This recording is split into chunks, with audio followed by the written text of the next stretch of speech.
वेगलज्जलप्रवाहपावितस्थले घरेवलम्ब्य लम्बिताम्बुजङ्गमालिका। कार्तिक महीने की पंचमी तिथि आने वाला त्योहार अहोई अष्टमी सोमवार को होगा, सप्तमी के अंदर आएगा। तो नारद जी बोले, ऐसा कहकर भगवान विष्णु मछली का रूप धारण करके विंध्याचल वासी महर्षि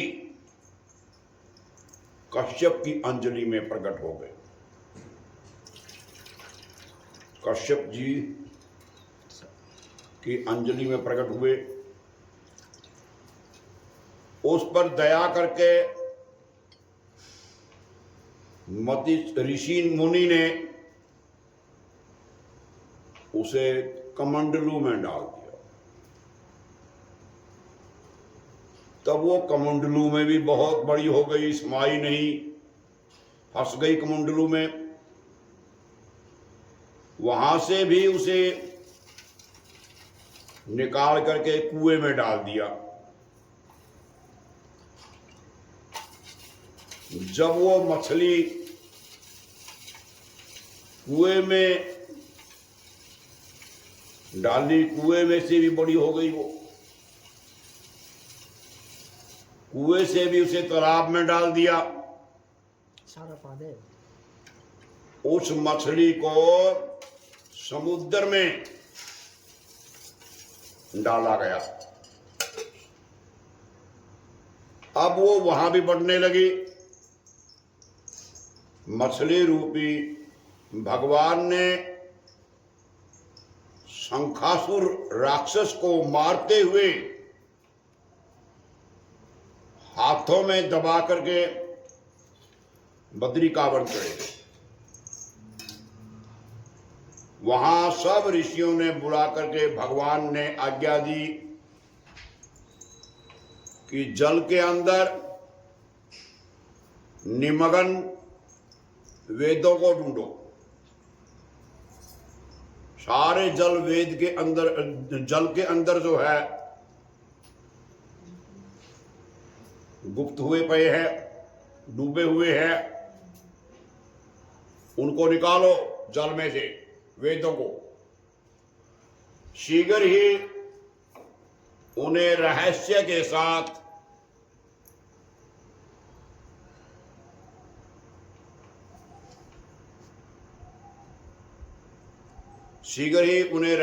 के साथ जो है निकाल करके ले आओ। तब तक मैं देवताओं के साथ प्रयागराज में निवास करूंगा। तो नारद जी कहने लगे, तब तपोबली उन मुनियों ने मिलकर के बीज यज्ञ आदि मंत्रों के साथ वेदों का उद्धार किया। उनमें से जिस ऋषि ने जो भाग वेद का मिल गया, वो वेद उसी के नाम से प्रसिद्ध हो गया। फिर मुनि मिलकर के प्रयागराज गए और प्राप्त किए हुए वेदों का ब्रह्मा व विष्णु भगवान के अर्पण किए। संपूर्ण वेद पाकर के ब्रह्मा जी बड़े प्रसन्न हुए। देवता ऋषियों गणों के साथ अश्वमेध यज्ञ करने लगे। यज्ञ के अंत में देवता, गंधर्व, किन्नर, सर्प जितने भी आदि भूमि पर दंडवत करके प्रार्थना करने लगे, मिलता है सच्चा सुख केवल भगवान तुम्हारे चरणों में। मिलता है सच्चा सुख केवल भगवान तुम्हारे चरणों में मेरी विनती है, पल पल छिन ध्यान तुम्हारे चरणों में मेरी विनती है, पल पल रहे ध्यान तुम्हारे चरण। इस प्रकार सब ऋषि मुनि भगवान को दंडवत करके प्रार्थना करने लगे भगवान के आगे कि हे देवादिदेव, हमारी प्रार्थना सुनो। इस आनंददायक समय में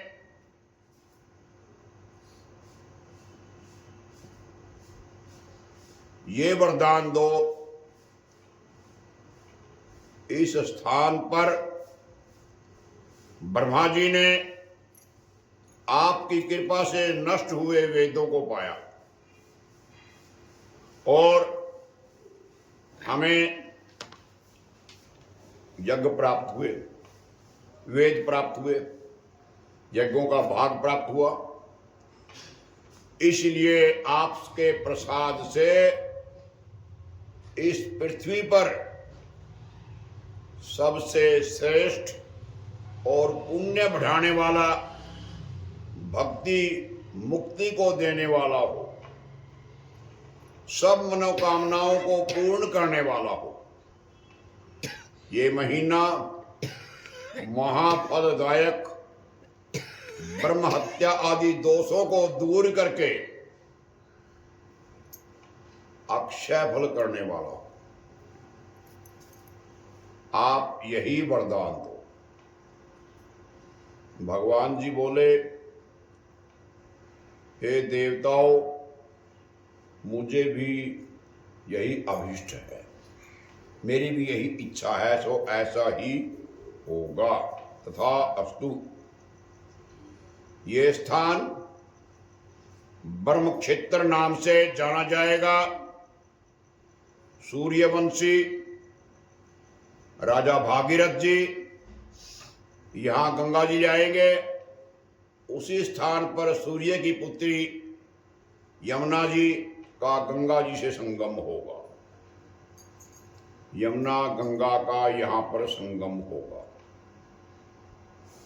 ब्रह्मा आदि सब देवता मेरे साथ यहां निवास करेंगे। ये जो तीर्थ है तीर्थराज के नाम से प्रसिद्ध होगा। यहाँ किया हुआ दान, जप, तप, व्रत, पूजा आदि अनंत फलदायक और मेरे पास पहुंचने वाले होंगे। अन्य जन्मों के ब्रह्म हत्या आदि पाप भी इस तीर्थ के दर्शन मात्र से नष्ट हो जाएंगे। जो मनुष्य मेरे समीप शरीर त्याग करेंगे वो मेरे में ही प्रवेश करेंगे। प्रवेश करके पुनः जन्म धारण नहीं करेंगे, मोक्ष प्राप्त कर लेंगे। मेरे अंदर ही समा जाएंगे। जो अपने पितरों के निमित्त यहां श्राद्ध करेंगे उनके पितरगण मेरे स्वरूप को धारण करेंगे। हे ऋषियों, मैं सर्वज्ञ रूप से बद्रिकाश्रम में हमेशा निवास करता हूं। जो फल अन्य स्थानों पर 100 वर्ष में प्राप्त होता है वो यहाँ एक दिन से ही मनुष्य जीवन मुक्त हो जाते हैं। उन्हें कभी पाप ही नहीं लगता। सूत जी बोले, ऐसा कहकर विष्णु भगवान ब्रह्मा जी के साथ अंतर्ध्यान हो गए और देवता भी अंश रूप में रह करके अंतर्ध्यान हो गए। जो प्राणी शुद्ध चित्त से इस कथा को सुनते हैं वो प्रयागराज बद्रिकावन में जाने के फल को प्राप्त करते हैं। जो नित्य भगवान की मंगल गान करते हैं वो मन चाहा फल प्राप्त करते हैं।